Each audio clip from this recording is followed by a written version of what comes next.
মনে হয় যারা সবসময় নিরামিষ খান বা ১২ মাসই নিরামিষ খান তাদের প্রতি ভগবানের অন্যরকম একটা অশেষ কৃপা এবং আশীর্বাদ আছে। ভগবানের কৃপা এবং আশীর্বাদ ছাড়া সেটা করা কখনোই সম্ভব না।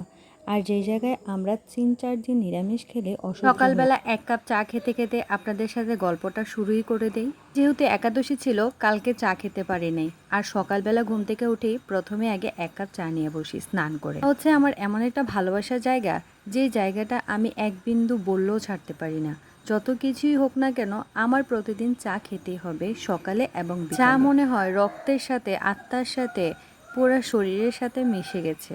চা খেয়ে আর কথা না বাড়িয়ে রান্না করতে চলে আসলাম। সকালবেলা এক সিদ্ধ করছি, কালকে যেহেতু একাদশী ছিল আর ভাত টাত কিছুই খাই নাই, আর সেই জন্য সকালবেলা উঠে আগে এক সিদ্ধ করে, এক সিদ্ধ খেয়ে চা খেয়ে রান্না করে চলে আসি। আমি অনেকেই জিজ্ঞাসা করছি এটা কি বলেন তো, অনেকে বলতে পারছে এটা মূলা, আবার অনেকে বলছে এটা কচু। না, এটা মূলা, আর এটা দিয়ে ভাজি করা হবে। আমি সব থেকে বেশি আমাদের ঘরে ভাজিটাই পছন্দ করে, তরকারি থেকেও কিন্তু ভাজি দিয়ে নিরামিষে খেতে বেশি ভালো লাগে।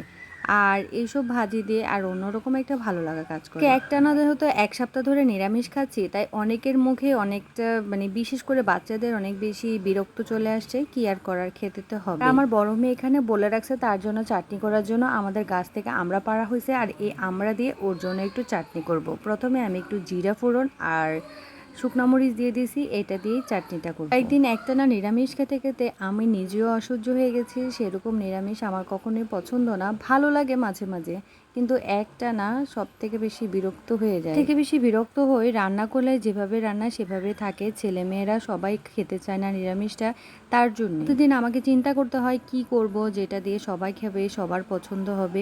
সেই চিন্তা করতে করতেও কিন্তু নিরামিষটা আরও বেশি বিরক্ত লাগে। মাছের তো ডিম হোক মাছ হোক যেভাবে করি সেভাবে বাচ্চারা খেয়ে ফেলে। যারা প্রতিদিন নিরামিষ খান আমার মনে হয় তারা অনেক বেশি ভাগ্যবান, আর ভগবানের আলাদা একটা তাদের মধ্যে ঐশ্বরিক শক্তি কাজ করে।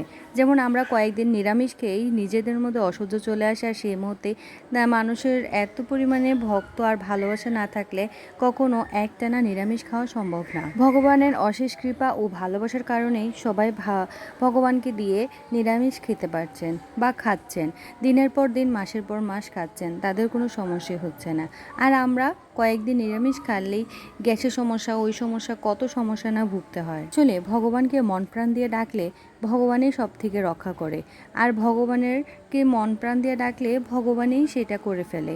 যে কিভাবে নিরামিষ খায়, আমরা মাছ মাংস খাওয়ার জন্য কতটাই পাগল, তাই না? তারা কখনো মাংস ধোয়া ছোঁয়ে খায় না। এখানে সব করতে করতে আমারও রান্নাবাড়ি শেষ, আর সবাইকে খাওয়ার দাওয়ার দিয়ে আমার জন্য খাওয়ার নিয়ে বসলাম। আমাদের মতো কে কে নিরামিষ খাচ্ছেন অবশ্যই জানাবেন। সবাই অনেক অনেক ভালো।